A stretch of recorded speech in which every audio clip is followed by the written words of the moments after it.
So ito yung 20 inches. Papalitan lang ay shafting bushing maluwag tanggal yun ano sabi ng customer. Pero ang usapan namin 200 shafting bushing. Basta wag sira yung motor. So yan yan sineset up natin yung niya. So ito guys yung pa naglagay kayo ng dahil yung shafting niya ay hindi siya diretso. So ang gagawin natin dito, kuha tayo ng shafting na mahaba. So ito ay yung mga pangkaraniwang shafting din, mga pwede rin sa shafting na bibili natin na magaspang yung likod, kasi puputulin din natin yun fine thread yun, mga pino yung likod. So ang natin dito bago, kailangan bago yung kasi ang sira nito ay yung likod lang yung yung sira nito. So pinakailaman kasi ni sir saya yung harap niya lumuwag, yung mga lock niya lumuwag na pinakailaman ni sir. So yan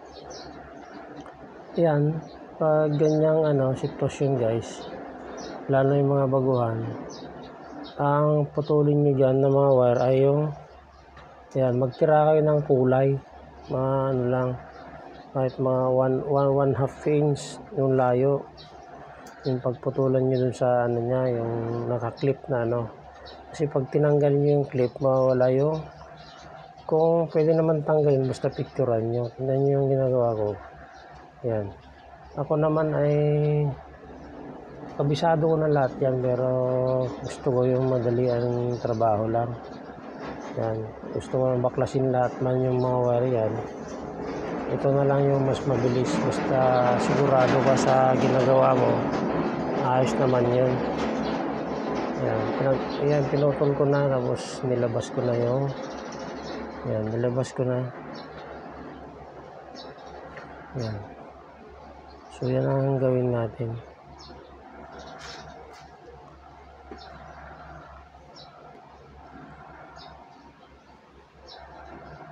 So antayin lang natin guys yung gagawin ko dyan sa likod. Yung likod ang gagawin ko dyan. Antayin natin. Yan.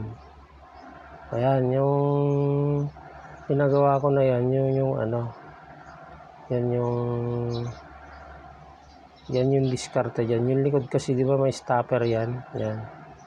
So kailangan ang gawin nyo dyan guys, yung likod na yan, dun sa butas ng shafting, yung butas ng bushing, kailangan mas maluwag yung butas, kasi baka mamaya paglagay nyo ng shafting magasgas naman dun sa dulo, dahil hindi siya, baka sakto-sakto naman yung pagkagawa nyo.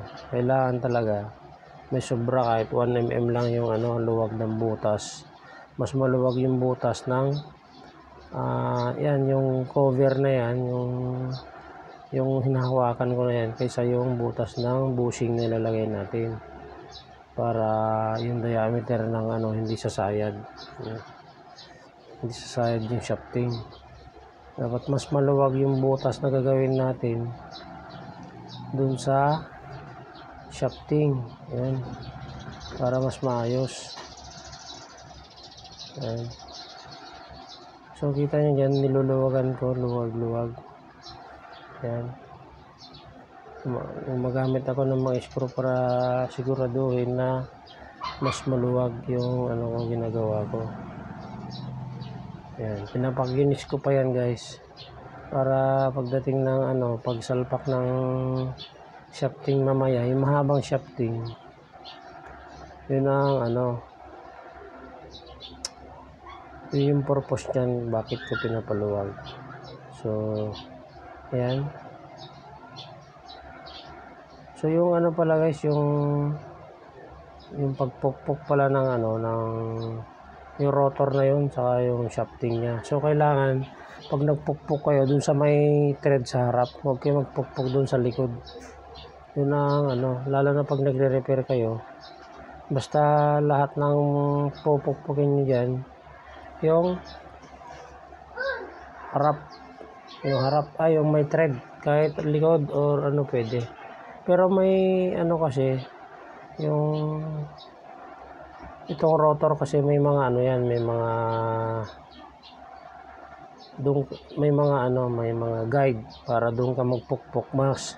Yung spline niya kasi, yung pagkakadugtong niya kasi yung mga bakal, yung stator yung parang rotor niya, yung plates niya, rotor plates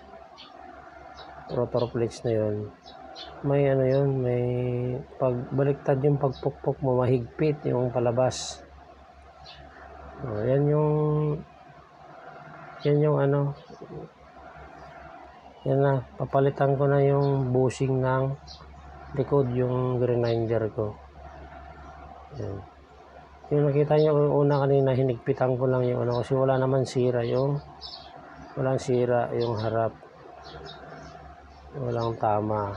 So yung likod lang, yan. Kumuha lang ako ng ano dyan, bushing na bago, yung makinis,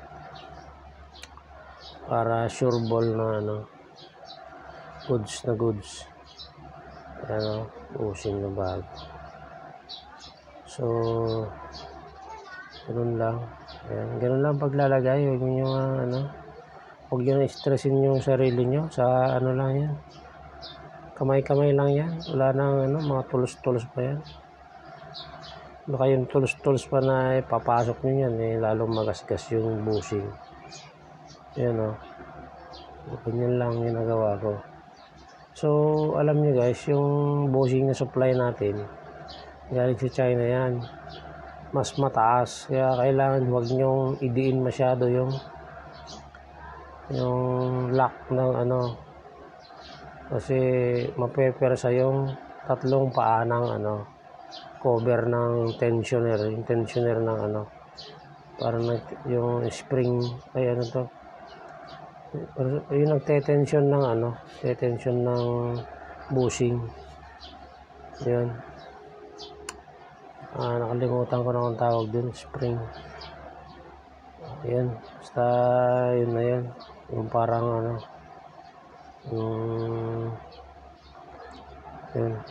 yung itim na nasa loob ng yan ang pressure dun sa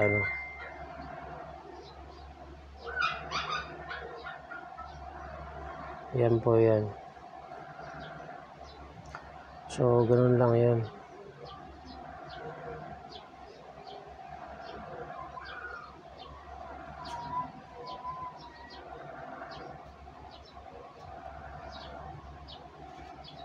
So ganyan lang po yan. So yan oh. So nakita yung pagpukpok ko, ganyan. Okay, ganyan. Ganyan. So ganyan lang yung pagpukpok ko. Yan.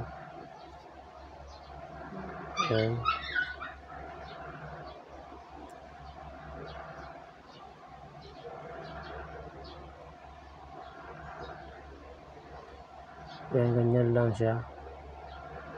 Okay. Ganyan.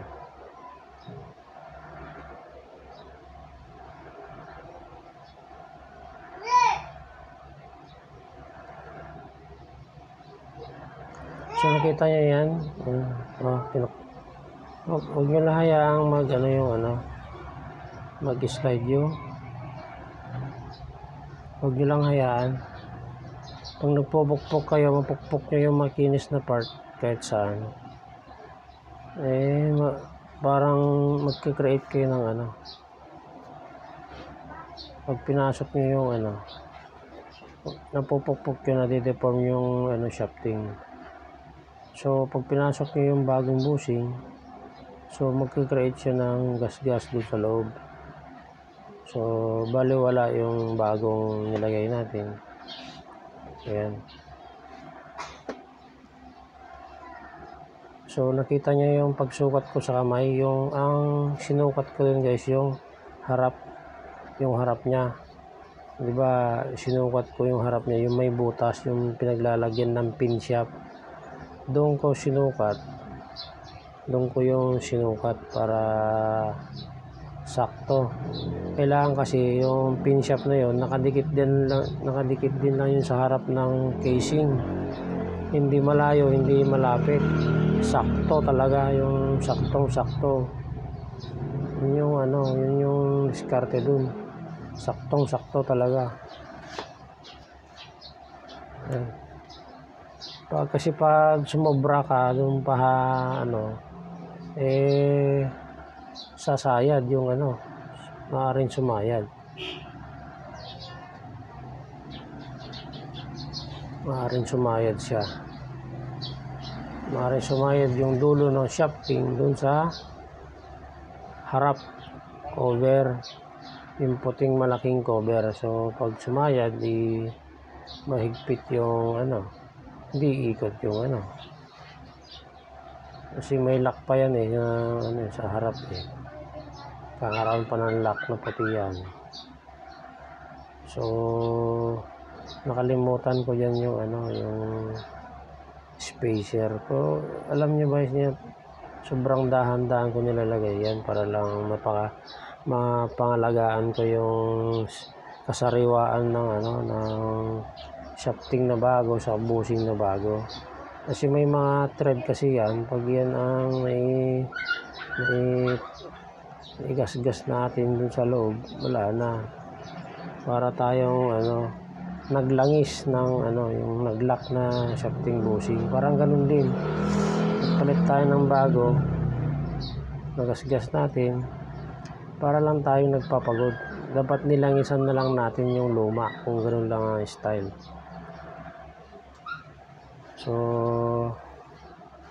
So yan. So may mga technique talaga yan, yung paglalagay ng kailangan yung kamay mo talaga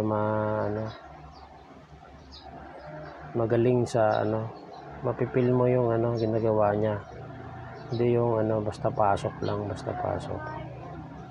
So tapos yung paglalangis din, kailangan mo lang mga mga alikabok, mga dyan sa gilid-gilid ng kailangan malinis talaga para hindi matuyo, hindi magasgas, hindi matuyo maaga yung yan. Kung yung foam niya marumi na, yun, hindi pwede yun. Kasi yung foam na yun, yung foam pag marumi na, pag nilangisan mo ng sobra yun, ang mangyayari, tatagos dun sa shafting sa bushing na bago. Wala. Yung dumi ng foam na yun, siya yung magpapa-stop na naman dun sa shafting bushing na bago. So pag yun ang siyempre may play yan 1mm harap likod yung shafting. So hindi na pwedeng sakto-sakto 0-0 kasi mahigpit na yun. So doon pumapasok yung yung sobrang paglangis mo.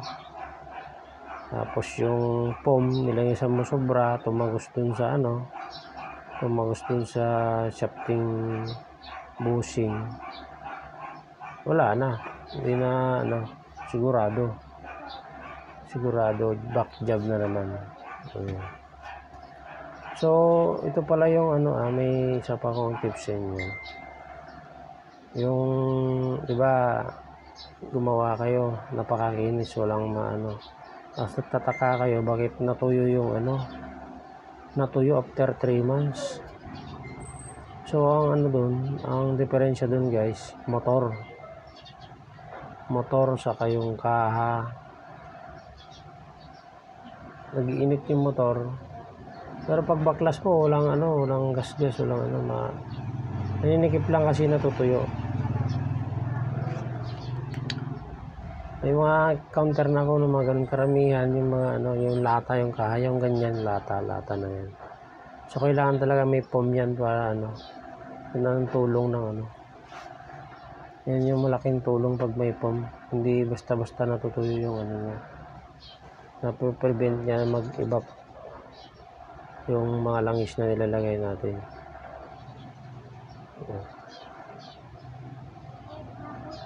So after yan, ilalagay ko na yung mga tornilyo. Pupukpukin ko ng yung 4 na tornilyo ilagay ko dyan. Pupukpukin ko ng martilyo para gumit na yung mga shafting. Tapos huwag nyo munang papaikutin yan paglagay nyo kasi hindi pa gumit na. So siyempre pag lumalaban yung shafting sa bushing, ano mangyayari doon?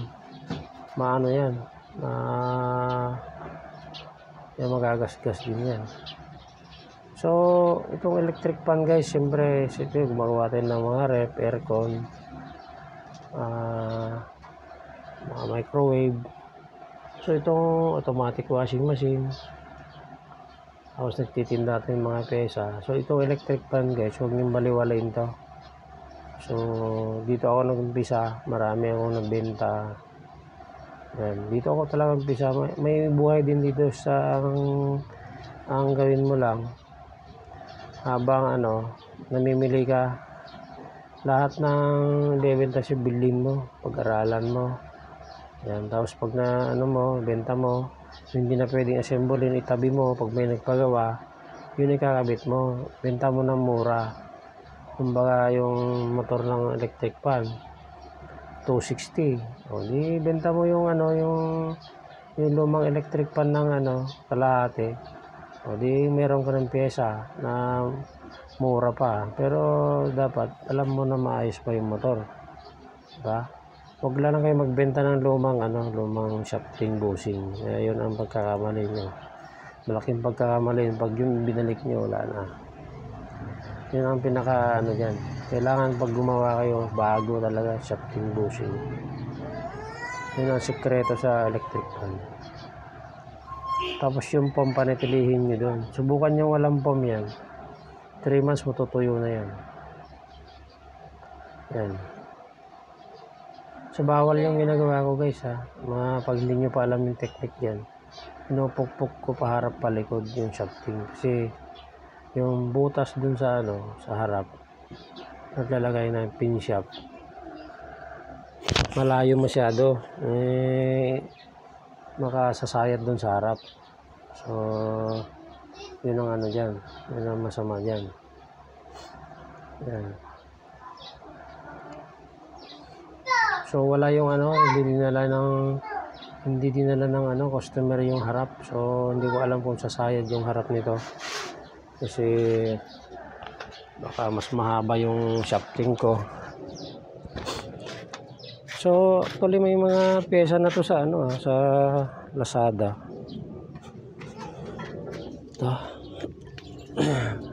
Yan may pyesa na ito sa Lazada to.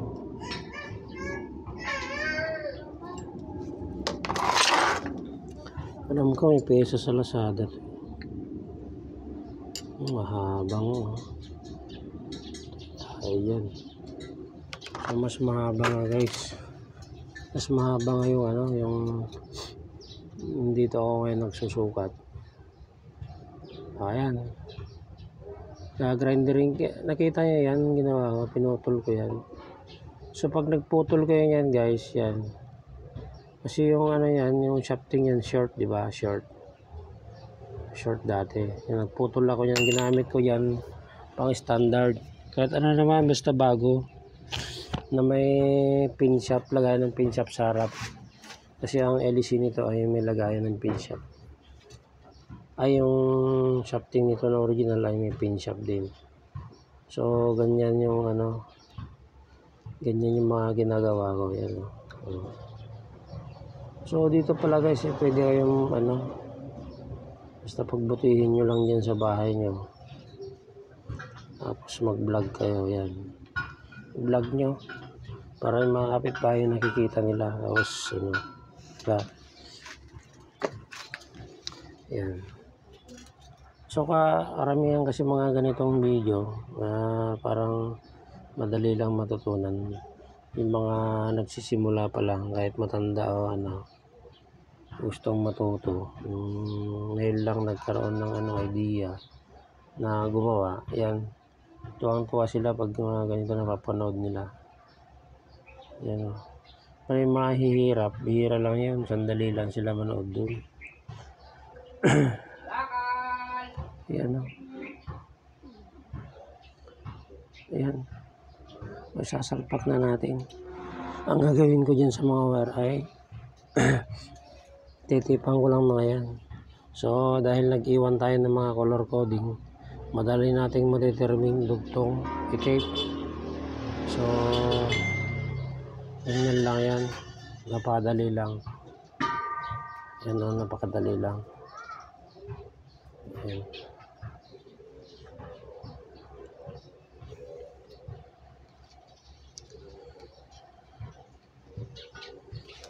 Yan, napakadali lang yan. Yan. Okay. Yan. Yun.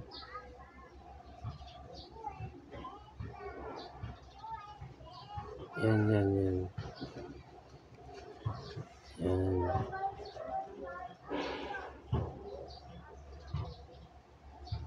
Yan. Oh.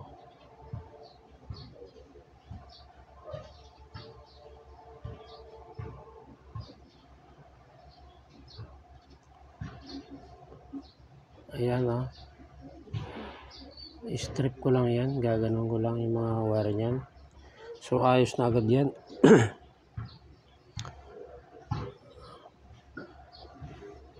Mamaya ayos na yan.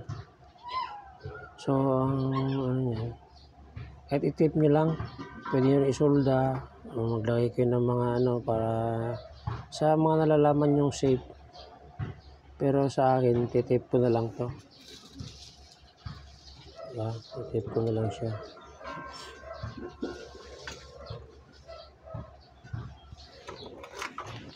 So marami nang bibili sa Lazada na ano, ang cover. Yan.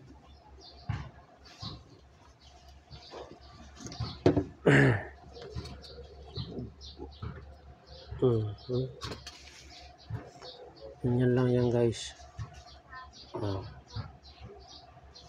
Ano yan, sinusuot ko kasi yung ano dyan, yung kailangan kasi yung binutas ko sa sayad yan sa likod sa sayad.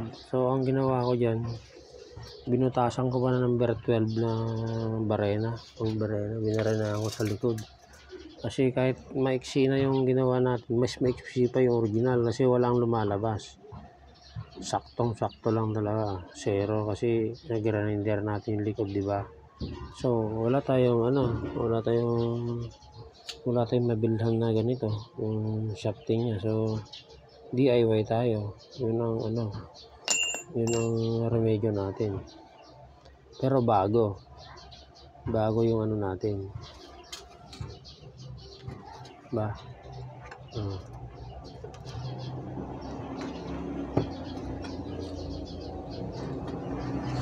Yan, bago.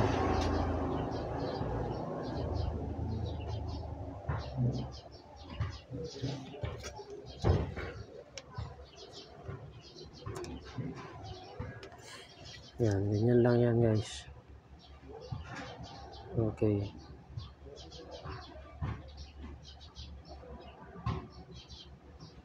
So kumuha na ako ng ano dyan, barena, kasi napansin ko sumasayad.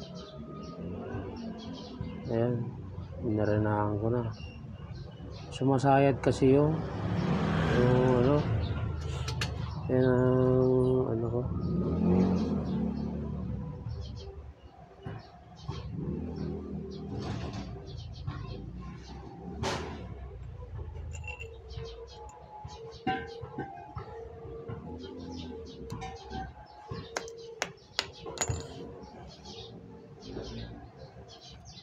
Oh, yan.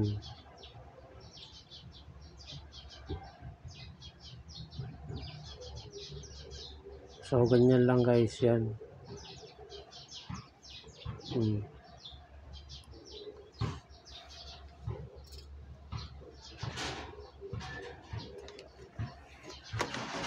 So inalign ko pa dyan katapos ng ano, para masigurado natin. Align muna natin. Ayan.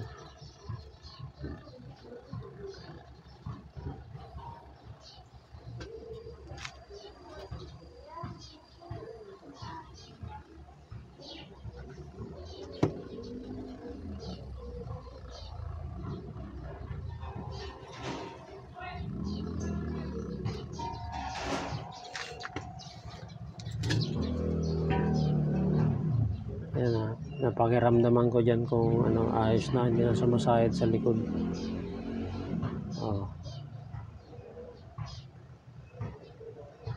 Ito ang karamihan na lahat ng 20 inches yan. Yung shafting nila, yung sakto lang dun sa ano, parang dryer. Pwede natin butasan yan. Diretso natin. Diba? Wala ka nang mabibilang sa ano yan, kahit bumili ka pa sa ano yan eh. Wala naman sakto yan. Kailangan mo talaga i-DIY. Walang saktong shafting yan.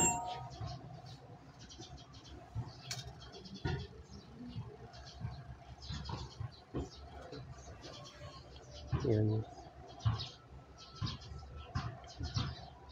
Yung mga hindi pa nakakaalam, siyempre malaking idea to. Malaking tulong. Pero pag yung mga ano na, mga nakakaalam na, baliwala na sa kanila. So sana yung mga hindi pa nakakaalam, malaking tulong sa kanila. Yan.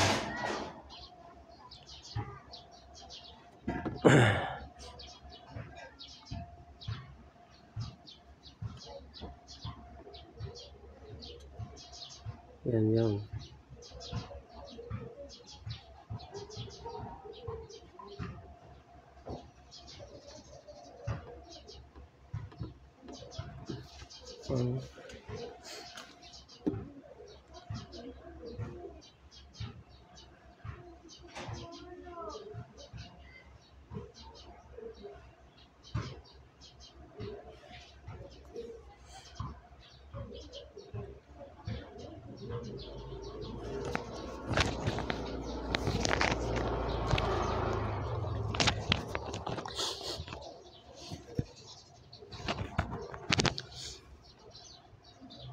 Ayan, pinagpuputol ko na yung pinag-ano ko na yung mga wire. Dudugtong ko na lang. So, madali lang dyan kasi yung color coding nag-iwan tayo, no? Although alam na natin yung mga ano natin, pero mas pinadali natin yung ano. Basta matakpan natin yung ano. So, yung tape na yan, safe naman yan. Yan.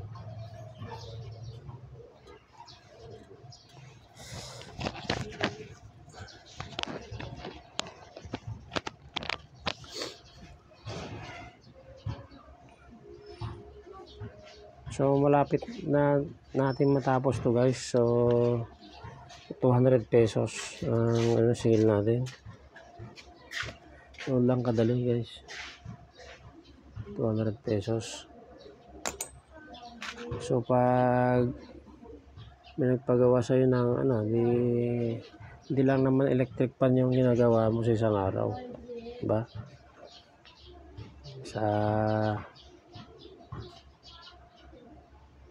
So kung ano, yung nasa abroad yung asawa mo, tapos ano ka, suportado ka niya, malaki yung income mo. May shop ka sa labas, di ba? Tapos kahit electric pan lang ginagawa mo, magbenta ka ng ano, mga bushing, shafting, capacitor, puro electric pan, tapos buy and sell ka. Malaki kitain mo dito guys. Maliit na puhunan, tapos yan, lahat ng size na meron sa'yo, dadayuhin ka talaga ng mga ano, customer mo. Yan, magpagkompetensya lang tayo sa ano, pares lang natin yung presyo natin sa mga kalaban natin sa ano, sa shop. Kasi pag mataas ka, iiwanan ka. Yung mga kapwa technician mo, mura lang bigay mo dun. Kasi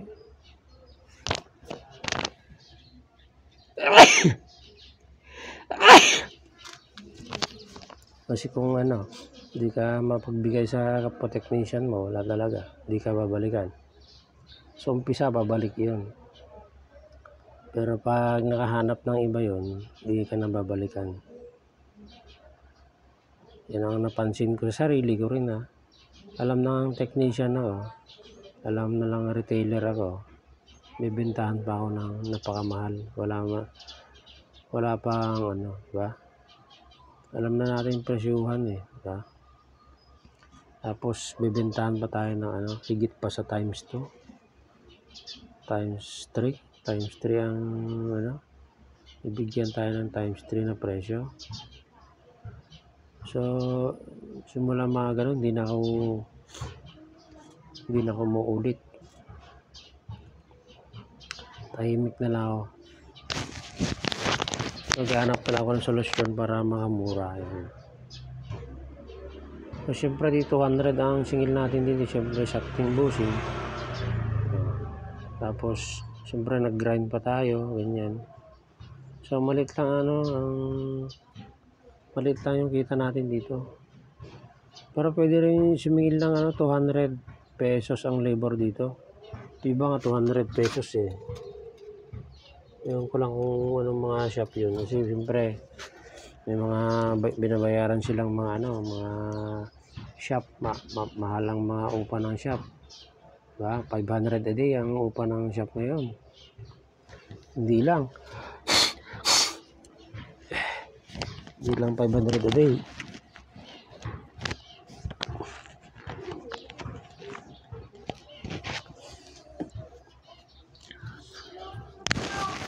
Mahal yung upa ng shop sa mga malapit sa highway. Kaya dun sila bumabawi. Singilin ka 200 labor.